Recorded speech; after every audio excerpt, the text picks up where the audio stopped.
In this video, I'm going to look in detail at this premium fan from Meco and also look at the separate purifier from them too. I'll then of course compare this with my Dyson purifying fan and I'll explore all the details to help you make the right choice for you. I'm going to look at airflow, noise, functionality, aesthetics, smart controls, purification ability and more in this video, and there are all kinds of interesting findings and discussion around using separate devices versus the combined approach of the Dyson. I must admit I'm a bit obsessed with fans. I love the feeling of airflow when I'm indoors, especially when I'm working on computers while I'm working on Setseed, which is an insanely powerful plug-in free web design platform I've spent most of my life building. One of our kids suffers from hay fever, so we've ventured into air purification as well. Interestingly, the more I've researched using fans for cooling, the more it's become apparent that it's actually really important to use a purifier wherever you use fans indoors. Fans can stir up dust, and the most harmful particle size is also the one that stays airborne the longest. So simply using fans is a good reason to think about using a purifier as well,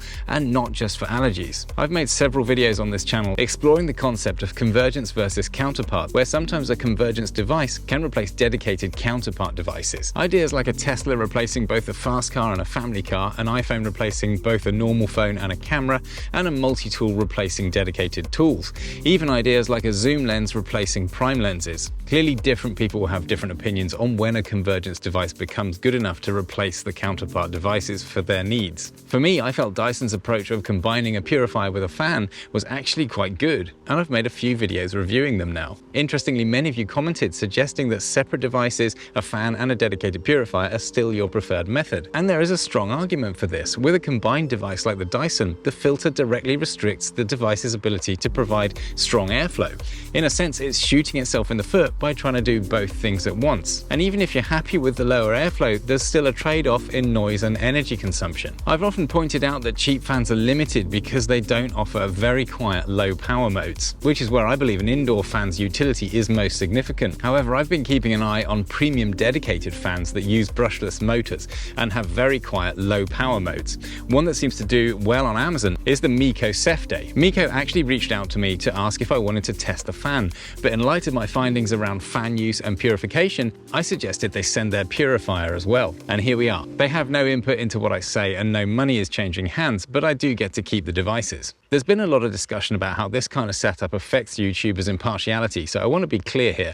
I do feel that out of politeness and gratitude when getting free stuff, there is a natural tendency to find yourself being more on the positive side, and I think that's probably okay and expected as long as it's mentioned as I'm doing now. But that effect is only minimal, and this is absolutely not a sponsored review. I'm sharing my opinion and reviewing these devices against my own personal preferences and standards, and of course making comparisons with other fans that I own. I will absolutely be commenting on shortcomings as well as discussing overall value in my opinion. To be clear, when I'm sent products that I feel aren't very good, I offer to return them and I don't make videos about them. This is the best way I can demonstrate that I am under no obligation to make these videos positive if it's not justified by my own findings after using them. So let's dive in, and while we're talking about fans, I'd love it if you subscribed and considered becoming a channel member too. One of the best advantages of a components approach like this is that the bulky purifier can be positioned somewhere more discreet, leaving only the fan in front of you. This point isn't to be underestimated when it comes to the feel of the rooms that you spend time in. Even though the Meco fan is quite large, its single thin stand works well to minimize its bulk. I know my wife is happier with the Meco in our lounge than the chunkier Dyson. It has a confidence in its design simplicity which I like. We can then tuck the purifier against the back wall out of the way and it's not visible at all when we're watching TV. In fact, one of the standout features of this Meco fan is its adjustable stand. It can be changed from a floor standing fan to a desk fan height. However, as we'll see in a minute, I don't think this is a fan that you'd want to sit directly in front of. But there are situations where you want to place the fan on a piece of furniture and don't necessarily need the full pedestal height. The flexibility to adjust it is a nice feature. If we look at airflow, the most striking difference compared to my Dyson with a built-in purifier is how much airflow you get even on level 1, which is almost silent in a room with a TV on. I actually find level 1 to be slightly too much in my office when I'm closer to it, and this indicates that it's not designed for close-up use, but shows how well it performs in a larger room. We have it set up in our lounge and it provides enough airflow to feel really pleasant. I tested this with an indoor temperature of 25 degrees centigrade, and interestingly that is actually displayed on the screen of the fan. But with the fan on, it's perfectly comfortable. Without it, the room felt too warm. Keep in mind, of course, this isn't reducing the temperature in the room, it's just increasing the cooling effect on your skin, and I've done another video looking at that. So to get the equivalent airflow from my Dyson, I need it on level 7 or 8, which is then significantly louder.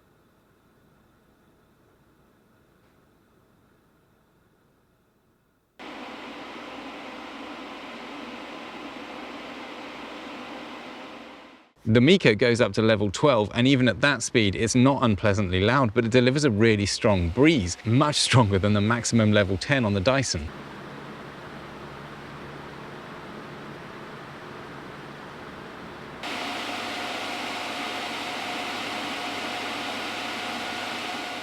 I've always been interested in the sound profile of fans, and I find the white noise of the Dyson much more pleasant than that of conventional cheap fans. And this Meeko is the first premium fan I've used that claims to be really quiet. So how does it actually sound? Well, at low levels it's almost too quiet to notice, and at higher levels the noise remains controlled. At full power there is a minor echoey buzz that becomes audible, but still at relatively low volume. If we look at the purifier, it's quite surprisingly big, which is interesting because we know it's okay to place it out of sight in the room. The larger surface area allows it to filter more air, which is worth considering in this comparison of convergence devices and counterparts. This purifier uses a DC motor and has a large fan on the top. The vertical airflow allows it to do its job without adding directional airflow into the room, so it can be used easily all year round, even if you put the separate fan away for the winter. On low settings it's extremely quiet, almost inaudible. On high settings it's much more noticeable, but your air would need extreme pollution for it to require that much power, and it would soon clean that air enough to reduce the need for such high airflow.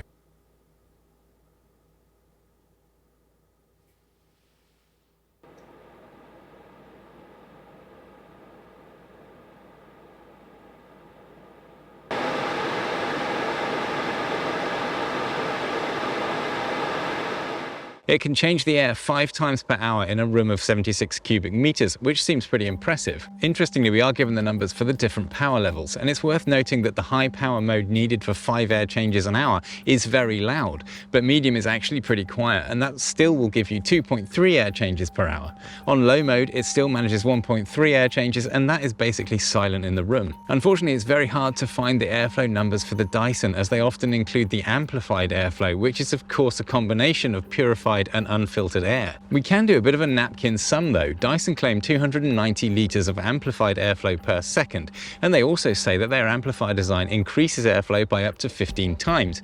If we divide 290 by 15, we have a very rough guess of how much airflow we're getting through the filter, and that converts to 68 cubic meters per hour, or about 0.9 air changes per hour in that 76 cubic meter room. And I think we can assume that's also on full power. Essentially, the Dyson on full power might have lower filtered airflow than the Meeko on the lowest power setting. So the performance of the dedicated purifier definitely seems to beat the convergence device, but we're absolutely just guessing here as we don't have the real numbers from Dyson. The design of the Meeko purifier is a bit of a mixed bag. I like the overall shape, and the contrast of the dark vent with the way the fins catch the light is quite cool. The built-in handle on the top is excellent and makes it genuinely easy to move from room to room. And the smoky LCD display looks pretty nice, although the asymmetry of the colored icon on the side looks a bit off. The green brand logo gives it a bit of a dentist waiting room vibe rather than a stylish home item though. It's worth noting the running costs of these things. The filters in the Dyson are £85 each, and they have a lifespan of around a year. The Meeko filters last around 6 months and cost £35, so actually pretty similar overall, but that is certainly not an insignificant expense. There's one aspect of this purifier I do want to discuss though, and that's the difference between volatile organic compounds, VOCs, and particulate matter. They require different types of filters and target different kinds of pollutants. Particulate matter, especially PM2.5, is the type that causes respiratory issues and is considered very problematic. Pollen is actually larger and falls into the PM10 category, but obviously if PM2.5 is being removed, so is PM10. And the Meeko purifier measures PM2.5 and displays the levels using a colored light on the top, and you can check these levels via the app as well. The app is actually pretty nice, but it's one of these generic ones that's designed to work with multiple products, and it doesn't support HomeKit, but neither does the Dyson app. In terms of filtration, both Dyson and the Meeko use an H13 HEPA standard, so I'm confident they both do a great job of filtering particulate matter from the air. To filter out VOCs though, an activated charcoal filter is used. In Dyson machines, these are separate filters, and the carbon filter is a thick, dense layer. It really is quite heavy, there's a lot in there. In the Miko, the charcoal is just inside the HEPA filter itself and consists of small pieces with a lot of space between them. There is significantly less carbon in the Miko filter compared to the Dyson, so I can only conclude that the Miko is less effective at filtering VOCs from the air. This is going to mean if you're trying to get rid of odors in the air, this machine might not be the right one for you. And the fact that the Miko doesn't measure or display VOC levels aligns with this. So it's important to keep this in mind if VOC and odor filtration is a priority for you.